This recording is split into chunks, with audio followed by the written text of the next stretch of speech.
What is going on, Babylonians? My name is Songs of Rays, and back to bring to you another Technomancer build. That's right, we're going back to the Technomancer because it's just so much fun, there's just so much versatility, why wouldn't we? And especially since we've now got the fix for the Borealis set that's gone through.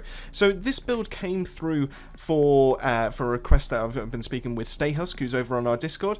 He is currently a member of our channel as well, so make sure you click that join button, get yourself signed up, get some exclusive perks over on our Discord, and some access to some members-only content. Stayhusk was speaking to me about trying to find a nice middle tree build, and don't get us wrong, we've done chill build before, but we wanted to do something a little bit different. He was trying to find a way to use Fixing Wave, some way to use Cold Snap, and just try and basically deal with the damage in the solo kind of competitive area.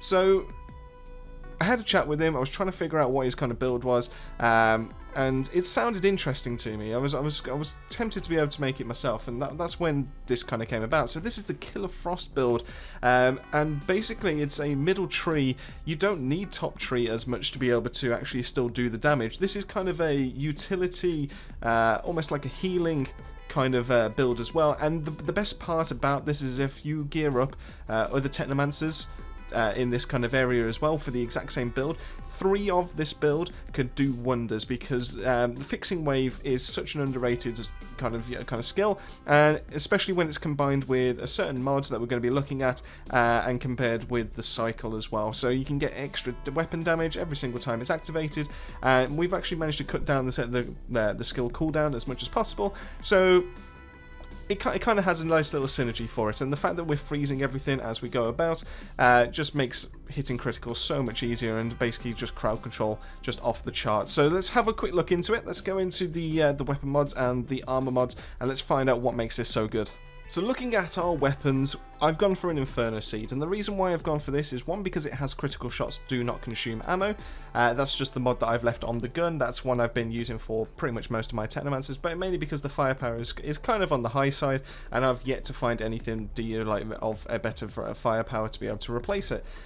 It rolls with crit damage, rolls with long range damage, and status power actually comes into this for once, which is quite nice, because status power increases how long your freeze duration lasts on an enemy, so we're increasing that by a nice little 30%, which is great. That's what we like to see. So I have paired this with Ultimate Freezing Bullet. That's right, we're not using Dark Sacrifice, and we're not using Killing Spree, and the reason why is because we're going for a 3-piece of the Borealis set. Basically, the fact that we can inflict 90% damage bonus to enemies that are afflicted with Frozen, we don't need to worry about using Dark Sac, because 90% is obviously higher than 75%, and that means we can actually keep healthy, we can keep alive, and Freezing Bullets essentially becomes Dark Sacrifice if Dark Sacrifice made your enemies immobile as well. And we don't have the downside of our health being taken away from us, which is great. So if you do get yourself a nice burst rifle, the only other thing I would potentially get for the tier 2 kind of mod side of things, there's one that's when frozen enemies are shot, they explode. That's a good one to go for. And the only other one which I probably would recommend over all the others is Anomaly Enhancement, and the reason why is because Middle Tree at the capstone gives you a 40% bonus to your firepower and your anomaly power, and because we're not really benefiting from the anomaly power right now, because we don't have anything, we're not doing any real damage with our skills, when we have anomaly enhancement, we're actually getting a bonus on our anomaly power into our firepower, and then when that 40% comes on top of the anomaly power, we're getting an extra bonus from that back into our firepower as well. So essentially it boosts our firepower even more, so you should be able to do even more damage with that in theory, and especially since it's just been buffed as well in the last patch, we should see some nice numbers. So I would highly recommend that you try and find yourself a burst assault rifle, so you can put Ultimate Freezing Bullets and you can have anomaly enhancement on it. I think that's going to be the best kind of god roll, but obviously we're still looking for crit damage and long range damage as an absolute must, and then status power could be quite nice on the side of that. Looking into the armor, because we're not really looking to use our backup weapon whatsoever, so going straight to the armor, I've gone for just a purple mask, because if I go into the Borealis head gear, then I've got to do something with the cryo turret, and I don't really want to do that. So instead, I've gone for a purple that's gone into bonus firepower, cooldown reduction, long range damage. That is going to be your god roll for this. The reason why is we want cooldown reduction as much as possible, and that allows us to have our fixing wave and our cold snap back quicker, which obviously then feeds back into our capstone for the middle tree. And obviously firepower and long range damage just inflict how much damage you can obviously put out, and long range damage really specialises into what the Technomancer is great for and what it's known for, so we might as well go for that. So the mods I've gone for, and the key one for this in the build is Fixer Upper. Now fixing wave by activating the skill increases health regen by 5% of your max health for you and your allies for 8 seconds. Now I couldn't get the cooldown down to 8 seconds. I believe I've heard someone that has managed to. I'm not too sure how they've done that, but if you can do, then that's great, because you can essentially keep your health regen up, and that makes you tanky, and that actually really does help out with how much health you've got, because we're currently rocking 37.6k, and it's just an enormous amount basically. But the fact is you're now healing your teammates every single time you activate this, so you're keeping them alive as well. So this can be used in a co-op scenario, but that's not the reason we're using this. The reason is when we get a little bit further down on the armor, and we'll explain why that works. Crit stack is quite nice to have on this because critical shots increase your anomaly power and firepower. This kind of mod would be great for anomaly enhancement if you have it back on your main weapon, because obviously you're increasing your firepower and your anomaly at the same time, and then you're getting a bonus on top of that extra anomaly power that you're getting. So that's why I think that would be the god roll kind of weapon for that. Moving swiftly on from there, we've gone for the Robe of the Borealis Monarch. I feel like this is the best chest piece that you could possibly get for a freeze kind of build, mainly because you would be using Cold Snap, and Cold Snap allows you to, or Icicle Storm anyway, the mod for Cold Snap allows you to have some kind of really good crowd control kind of properties. So killing enemies frozen by the skill makes them explode for 252,004 damage in a 5-meter radius. Now obviously this can stack, so the more times that you kill an enemy and they're all focused in a certain area, the more damage and more explosions that basically happen. So it's really good to have that kind of thing going on. Bloodlust is just there because we are still a firepower build at heart, so we want to be able to increase our firepower, and that gives us quite a bit. It gives us a little tiny bit more than Sharp Eye, but obviously it deteriorates a little bit quicker. So it's, well, it goes for that. So going from there, we've gone for my standard trousers, but yeah, gone for another purple, so bonus firepower, long range damage, cooldown reduction, and this on this I've put Euthanizer and I've put Radical Therapy, so we're doing an extra 40% damage to enemies afflicted with Toxic. If you're using Blighted Rounds, this is basically a standard, so you just want to be able to find yourself space for both of those mods at the very least.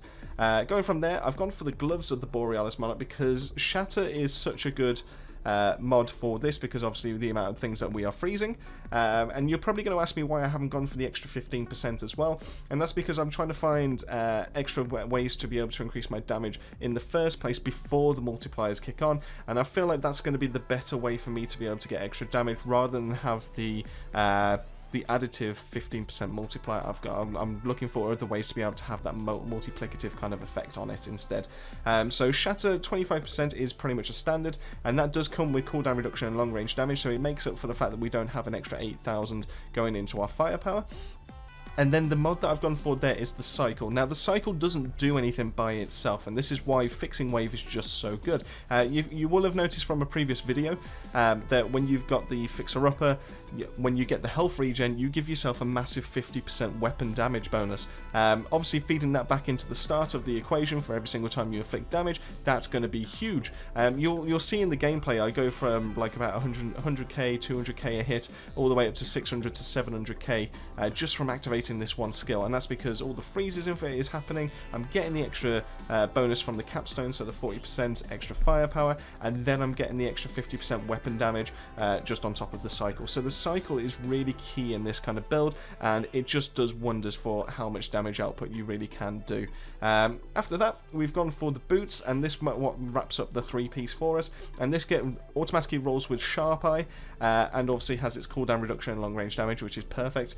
So Sharp Eye along with Bloodlust really just ramp up your firepower, and that is just a standard for any kind of firepower Technomancer build. So make sure you've got both of those equipped on, but obviously one of them does come standard with the boots of the Borealis Monarch, which is great. And then lastly, we've just got a way to be able to replenish our ammo, and in a solo environment, I would recommend Toxic Lead. It just gives you so much more ammo back, but if you are going into more of a co-op kind of scenario, then I would highly recommend Trick Up the Sleeve, just because it's more consistent and it just really will save you a few headaches in the long run.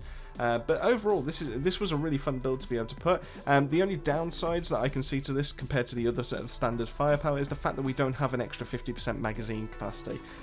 You really do feel the issue when you go from 45 rounds on a burst AR down to 30, and you really do need to be able to make sure your shots connect, basically. Now, obviously, when they're being frozen, it doesn't really make too much of a difference, because obviously they're just not moving and it's just so much easier. The only ones you will have a bit of trouble with are enemies that resist the freeze. Most of these will be Alpha Perforos or Brood Mothers or Brood Matrons when they've got their absorbing skin on, but after a few bursts into their crit shots, into their crit spots, then you'll wipe that off, and then every single shot after that will just freeze them in place, and you should just be able to hit critical shots all day. So I'm just going to give you the skill tree. I'm just going to place it up there. There's not much to really say. Just know that the bottom part of middle tree across gives you the most damage to freeze. It gives you the cooldown reductions that you need, and obviously the capstone is what gives you the nice damage increase that you're going to get from just alternating between your cold snap and your fixing wave. And obviously those are your two main skills, and you're always going to benefit from regardless of which one you use. So make sure you do that. And then top tree obviously gives you a little bit more damage into your firepower and your actual gun, because that's obviously going to be our main damage dealer. The only thing that I would potentially amend on this tree, if you're looking to do something a little different and you're trying to make it a little bit more unique compared to what I'm giving you, is make sure you either pick up one of either the toxic or the freeze vulnerability, and that just makes it a little bit more consistent, and obviously you deal damage. The only ones that would potentially take the points off are the last point on top tree for the assault rifle damage, deals an extra 12%, or the when enemies fall below a certain threshold, they take an extra 20% damage. That's the only one I would potentially take off, and then obviously just choose one or the other, whether you want to go for toxic or freeze, because you'll inflict both at the same time. So personally, I'd say you'd inflict toxic a bit more if you're using your toxic rounds, but if you're finding that your rounds are dropping off a bit quicker than you'd like them to, then always just go for the freeze, because that is just consistency. Overall, this build was a lot of fun. It allows you to be able to deal with enemies in your own time. You don't necessarily need to just keep focusing the one enemy. You can literally just freeze them and then move on to something that's a bit more pressing, or enemies that just get a little bit too close for you.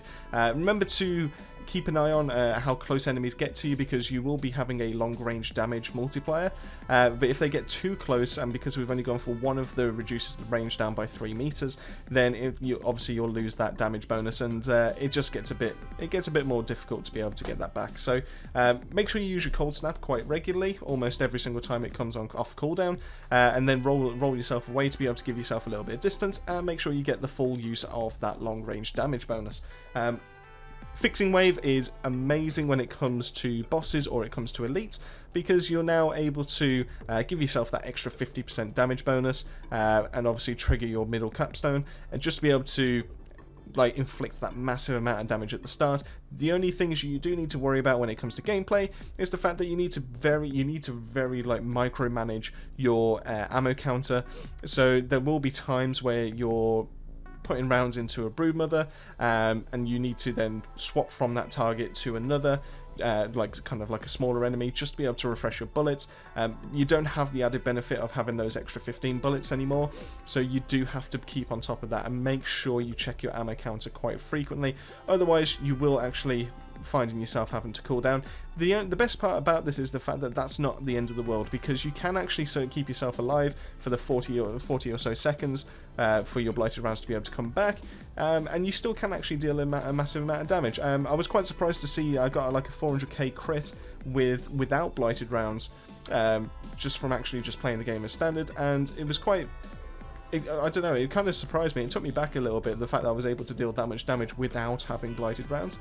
So don't worry too much, you're able to keep yourself alive, you've got enough utility, you've got your health regen, and you've got freezing to be able to make sure enemies can't follow you.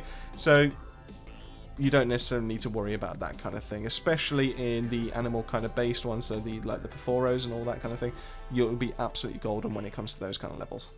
If you're able to get some friends together to be able to try this build out, I could highly recommend that all 3 of you play this one. You'll all be bouncing off of each other because you'll all be benefiting from the Borealis build set.